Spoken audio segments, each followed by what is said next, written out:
Our next extract is The Legend of Sleepy Hollow by Washington Irving. Now let's have a look at the descriptive part of the summary. The Legend of Sleepy Hollow represents Irving's second comic masterpiece, a ghostly tale about things that go bump in the night. The spectre in question here is the mysterious headless horseman, said to be a Hessian trooper who lost his head in a nearby battle. Each night he roams the countryside in search of it. The unlikely hero in this tale is Ichabod Crane, an itinerant schoolmaster whose name suits him perfectly. He was tall but exceedingly lank, with narrow shoulders, long arms and legs, and hands that dangled a mile out of his sleeves, feet that might have served for shovels, and his whole frame most loosely hung together. Now this is the descriptive part of the man.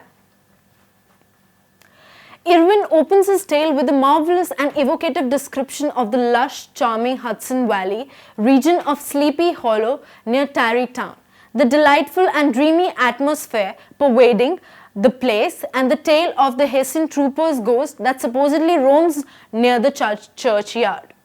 He then introduces the reader to Ichabod, a poor Connecticut Yankee who is very interested in marrying the wealthy, lovely and flirtatious Katrina Van Tassel, daughter of the richest man in that area. The hypocritical Yankee Ichabod is defeated by the stalwart Dutch Brom, who represents the old order. Now the contrast between both men could not be greater, so Ichabod is a skinny, shrewd, calculating, sterile and comic individual devoid of human affections who relies on wit in his attempt to defeat his erstwhile rival. Now on the other hand, he is also a very gullible individual who believes in the supernatural, thus providing his opponent with the weapon that will destroy him.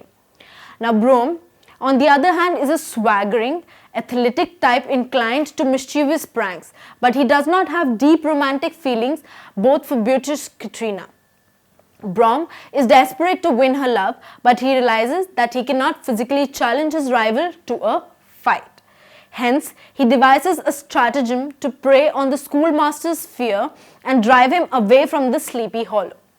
Moving on, although the legend of Sleepy Hollow is a tale as Rip Van Winkle to generations of school children, it has not had much success on the stage because of the difficulty of staging the thrilling chase scene at the end between Ichabod and the headless horseman. So it has, however, been turned into at least 3 motion pictures.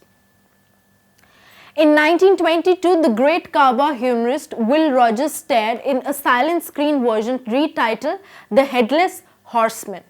For the second, in 1949, Walt Disney created a full-length animated feature with Bing Crosby as narrator.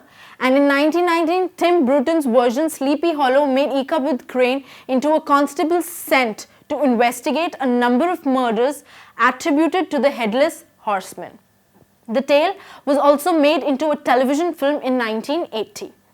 The Legend of Sleepy Hollow is an endearing and a charming tale full of good humor, yet it has serious social implications. It questions whether change and progress are better than stability and order. The old virtues of the settlers are more important than those of the destroyers. This was all for the day. All the very best for your exams.